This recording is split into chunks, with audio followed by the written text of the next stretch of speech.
दोस्तों, कहानियाँ जो ज़िंदगी बदल दें।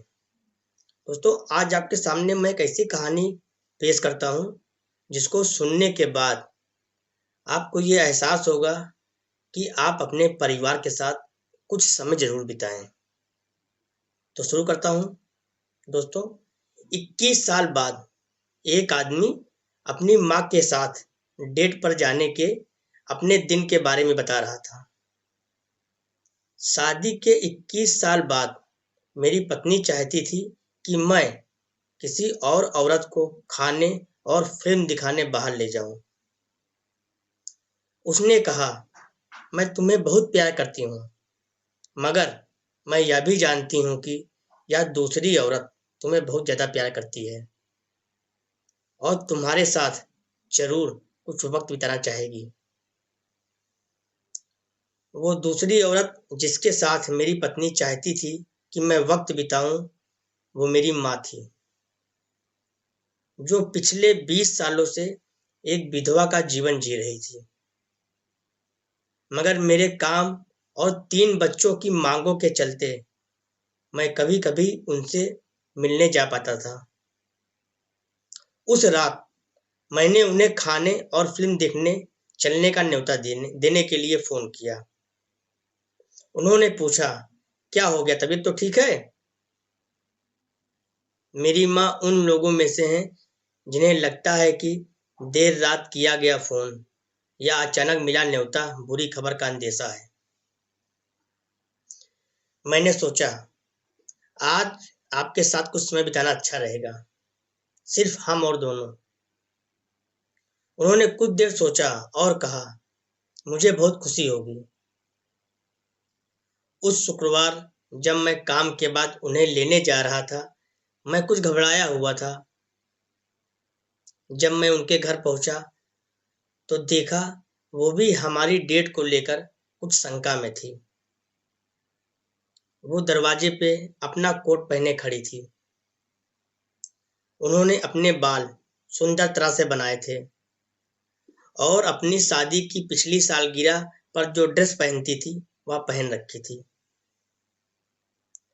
जब वो मुझे देख मुस्कुराई तो लगा कोई फरिश्ता खड़ा है। कार में बैठते हुए उन्होंने कहा, जब मैंने अपने दोस्तों को बताया कि मैं अपने बेटे के साथ बाहर जा रही हूँ, तो वो सुनकर बहुत खुश हुए। वो सब हमारी मीटिंग के बारे में जानने के लिए उत्सुक हैं। हम एक होटल में पहुंचे, जो बहुत आलीशान तो नहीं था, मगर हाँ, ठीक ठाक अच्छा सा था। मेरी माँ ने मेरा हाथ मेरी कोहनी से ऐसे थामा मानो देश की पहली महिला हूँ। बैठने के बाद मुझे मेनू पढ़ना था। उन्हें सिर्फ बड़ा बड़ा ही दिखता था।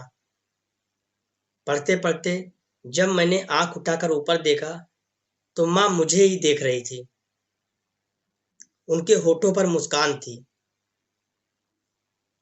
वो कहती हैं, जब तुम छोटे थे तब मैं ऐसे तुम्हें मेनू पढ़कर सुनाया करती थी।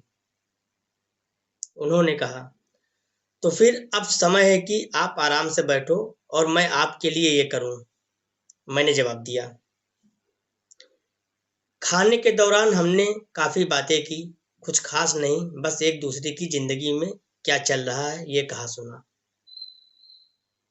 हमने इतनी बातें की कि फिल्म ही छूट गई। बाद में जब मैं उन्हें घर छोड़ने गया तो उन्होंने कहा, मैं तुम्हारे साथ फिर से बाहर चलूंगी, बशर्ते तुम मुझे न्योता दो। बशर्ते तुम मुझे न्योता देने दो। मैं मान गया। कैसी रही तुम्हारी डेट? घर पहुंचने पर पत्नी ने पूछा। बहुत अच्छी, उम्मीद से कहीं बेहतर, मैंने बताया। कुछ दिनों बाद मेरी माँ एक बड़े दिल के दौरे के साथ गुजर गई। सब कुछ इतना जल्दी हो गया कि मैं उनके लिए कुछ भी नहीं कर पाया। कुछ दिनों बाद मुझे एक लिफाफा मिला, जिसमें होटल में हमने खाना खाया था वहां की रसीद थी। साथ में एक नोट था, जिसमें लिखा हुआ था, मैंने इसका बिल पहले ही भर दिया है। पता नहीं मैं वहाँ हो पाऊंगी या नहीं, मगर कोई बात नहीं। मैंने 2 लोगों के पैसे भरे हैं, तुम्हारे और तुम्हारी पत्नी के। तुम नहीं समझ पाओगे वो रात मेरे लिए क्या मायने रखती है। मैं तुम्हें बहुत प्यार करती हूँ बेटे। उस वक्त मुझे एहसास हुआ कि समय पर मैं तुम्हें प्यार करता हूँ कहना और अपनों को समय देना कितना जरूरी है। दोस्तों, जीवन में परिवार से बढ़ के कुछ भी नहीं है। उन्हें वक्त दीजिए जिस पर उनका हक है, क्योंकि ये वो चीज है जो फिर कभी नहीं टाली जा सकती।